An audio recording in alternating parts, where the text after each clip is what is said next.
اعوذ باللہ من الشیطان الرجیم بسم اللہ الرحمن الرحیم۔ دنیائے عملیات کے ناظرین کو ایک بار پھر میں خوش آمدید کہتا ہوں۔ ناظرین کرام، روزے رمضان شریف میں رکھے جاتے ہیں اور اس کے علاوہ شعبان المعظم میں اور ہر چاند کی 13 ہر ماہ کے جو چاند اس کی 13، 14، 15 تاریخ کو روزے رکھے جاتے ہیں اور بعض اہل محبت رمضان شریف کو روزہ رکھتے ہیں۔ روزے کے اسرار اور احکام تھوڑے سے آپ کے ساتھ شیئر کرنا چاہ رہا ہوں۔ سب تعریفیں اللہ ہی کے لیے ہیں جس سے اپنے بندوں پر بہت بڑا احسان فرمایا کہ شیطان اللعین کے مکر و فریب کو ان سے دور کیا، روزے کو اپنے دوستوں کے لیے قلعہ یعنی ڈال بنایا اور یوں شیطان اللعین کی امید کو ختم کیا اور اس کے گمان کو نامراد کر دیا، اپنے دوستوں کے لیے جنت کے دروازے کھول دیے اور ان پر واضح کر دیا کہ ان کے دلوں تک شیطان اللعین کے پہنچنے کا ذریعہ اور وسیلہ وہ خواہشیں ہیں جو وہاں پائی جاتی ہیں۔ ان خواہشوں کے خاتمے سے نفس مطمئنہ دشمن کو ختم کر کے قوی ہو جاتا ہے، اس پر غلبہ پا لیتا ہے۔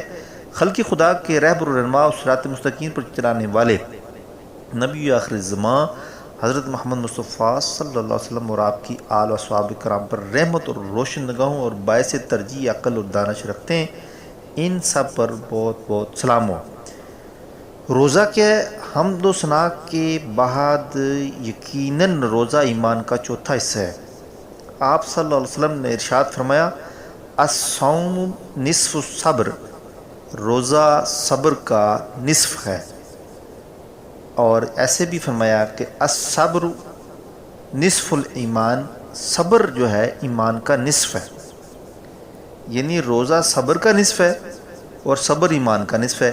اس سے یہ واضح ہوا کہ روزہ ایمان کے نصف کا بھی نصف ہے، یعنی اس کا چوتھا حصہ ہے۔ پھر روزے کو یہ خصوصیت بھی حاصل ہے کہ دین کے دیگر ارکان کی نسبت اسے ذات الہی سے خصوصی نسبت حاصل ہے۔ نبی کریم صلی اللہ علیہ وسلم نے احادیث قدسی بیان کرتے ہیں کہ ہر نیکی کا ثواب 10 گناہ سے لے کر 700 گناہ تک ہے، روزے کے سوا بے شک روزہ خاص میرے لیے ہے اور میں ہی اس کی جزا دوں گا۔ ارشاد باری تعالیٰ ہوتا ہے، انما یوفی الصابرون اجرہم بغیر حساب، بے شک صبر کرنے والوں کو ان کا بے حساب اجر ملے گا۔ روزے کو صبر کا نصف کہا گیا اور اس کا اجر ثواب بھی متعینہ اصحاب سے بڑھ گیا۔ اس کی فضیلت میں اتنا جان لینا کافی ہے کہ آپ صلی اللہ علیہ وسلم نے فرمایا، اس ذات کی قسم جس کے قبضہ قدرت میں میری جان ہے، روزے دار کے منہ کی بو اللہ تعالیٰ کے نزدیک کستوری سے زیادہ خوشبو والی ہے۔ اللہ تعالیٰ نے فرمایا، روزہ دار اپنی خواہش کھانے اور پینے کو محض میری خاطر چھوڑتا ہے، چنانچہ روزہ میرے لیے اور میں ہی اس کی جزا دوں گا۔ آپ صلی اللہ علیہ وسلم نے فرمایا، للجنتی باب یقال لہ الریان لا یدخل الا الصائمون، جنت میں ایک دروازے کا نام ریان یعنی سیرابی کا دروازہ، ریحان کا مطلب ہے سیرابی، اس میں صرف روزہ دار ہی داخل ہوں گے اور روزے کی جزا کے طور پر اللہ تعالیٰ سے ملاقات کا وعدہ دیا گیا۔ آپ صلی اللہ علیہ وسلم نے فرمایا، روزہ دار کے لیے 2 خوشیاں ہیں، ایک خوشی جب وہ افطار کرتا ہے اور دوسری خوشی اپنے رب سے ملاقات کے وقت ملے گی۔ آپ صلی اللہ علیہ وسلم نے ارشاد فرمایا، لکل شیء باب و باب العبادۃ الصوم، ہر چیز کا ایک دروازہ ہے اور روزہ عبادت کا دروازہ ہے۔ آپ صلی اللہ علیہ وسلم نے فرمایا، نوم الصائم عبادہ، روزہ دار کا سونا بھی عبادت ہے۔ حضرت ابو ہریرہ رضی اللہ تعالیٰ عنہ روایت کرتے ہیں کہ آپ صلی اللہ علیہ وسلم نے فرمایا، جب رمضان کا مہینہ آتا ہے تو جنت کے دروازے کھول دیے جاتے ہیں اور جہنم کے دروازے بند کر دیے جاتے ہیں، شیطانوں کو جکڑ دیا جاتا ہے اور ایک پکارنے والا پکارتا ہے، اے خیر طلب کرنے والے آگے بڑھ اور اے شر ڈھونڈنے والے رک جا۔ اللہ تعالیٰ فرماتا ہے، جو کچھ تم نے گزرے دنوں میں آگے بھیجا تو اس کے حوض میں کھاؤ پیو اور مزے اڑاؤ۔ حضرت وقی رحمۃ اللہ علیہ اس آیت کی تفسیر میں ارشاد فرماتے ہیں، یہاں ان دنوں سے مراد جو ہے روزوں کے دن ہیں، کیونکہ ان دنوں میں انہوں نے کھانا پینا چھوڑ دیا تھا۔ آپ صلی اللہ علیہ وسلم نے دنیا میں زائد اختیار کرنے اور روزہ رکھنے کے مرتبے پر فخر کو جمع کرتے ہوئے ارشاد فرمایا، اللہ تعالیٰ فرشتوں کے سامنے عابد نوجوان پر فخر فرمائے گا اور ارشاد فرمائے گا، میرے لیے اپنی خواہشیں چھوڑنے والے نوجوان، اے میری رضا کے لیے اپنی جوانی کو خرچ کرنے والے، تم میرے نزدیک میرے بعض فرشتوں کی مانند ہے۔ روزے دار کے بارے میں آپ صلی اللہ علیہ وسلم سے حدیث قدسی بیان کرتے ہیں، فرماتے ہیں اے میرے فرشتوں، میرے بندے کو تو دیکھو، اس نے میری رضا کے لیے اپنی شہوت اور کھانے پینے کو چھوڑ دیا۔ اس سرشاد بارک تعالیٰ کی تشریح میں فرمایا گیا کہ ان کے عمل سے مراد روزہ ہے۔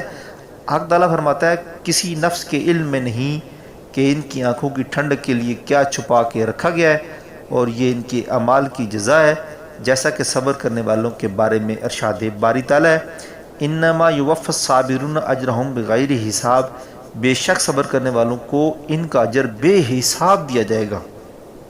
روزہ دار کے لیے جزا ڈھیر کر دی جائے گی اور بے حساب دی جائے گی، وہ کسی پیمانے اور پیمائش کے بغیر عطا کی جائے گی۔ ایسا ہونا ہی شان کے لائق ہے، کیونکہ روزہ اللہ کے لیے، اس کی نسبت سے فضیلت کا باعث ہے۔ سب عبادتیں اگرچہ اسی کے لیے، لیکن روزے کو ایسا اعزاز حاصل ہے جس طرح کہ قبلہ شریف کو اپنی ذات کی نسبت سے عزت بخشی، حالانکہ ساری زمین اللہ تعالیٰ کی ہے۔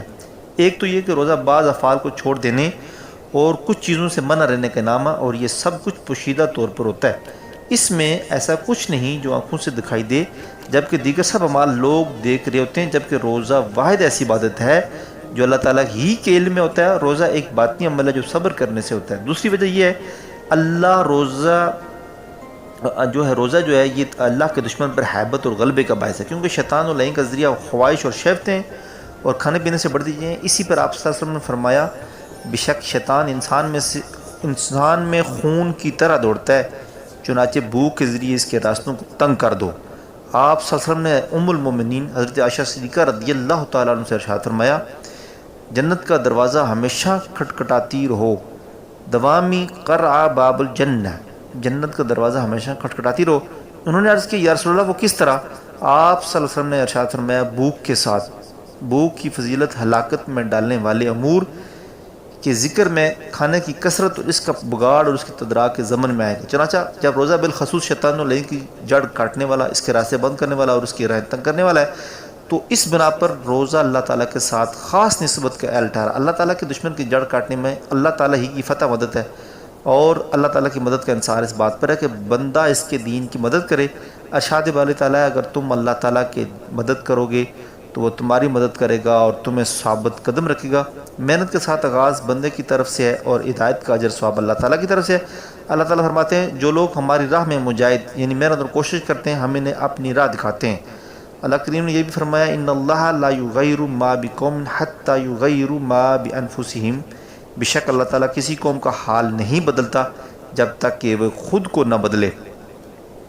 شہوتوں اور خواہشوں کو تبدیلی کے ذریعے توڑنے کا حکم اس لیے ہوا کہ شہوتیں اور خواہشیں شیطانوں کی چراگاہیں ہیں، جب تک یہ ہری بھری رہیں گی صیطانوں کا آنا جانا رہے گا، جب تک ان کا آنا جانا لگا رہے گا تب تک بندے پر اللہ تعالیٰ کا جلال ظاہر نہیں ہوگا اور اس کی ملاقات سے پردے میں رہے گا۔ آپ صلی اللہ علیہ وسلم نے فرمایا آدم کی اولاد کے دلوں پر اگر شیطانوں کا آنا جانا نہ ہوتا تو وہ آسمانوں کی بادشاہی کو دیکھ لیتے۔ ناظرین کرام، میں امید کرتا ہوں کہ آپ کو میری یہ کاوش پسند آئے گی، اور میں یہ بھی امید کرتا ہوں کہ آپ میری اس ویڈیو کو اپنے دوستوں کے ساتھ شیئر کریں گے اور اس چینل کو لازمی آپ سبسکرائب کریں گے اور ویڈیو کو لائک کریں گے۔ اسی کے ساتھ مجھے نئی ویڈیو تک اجازت دیجیے۔ بہت بہت شکریہ۔ اللہ حافظ۔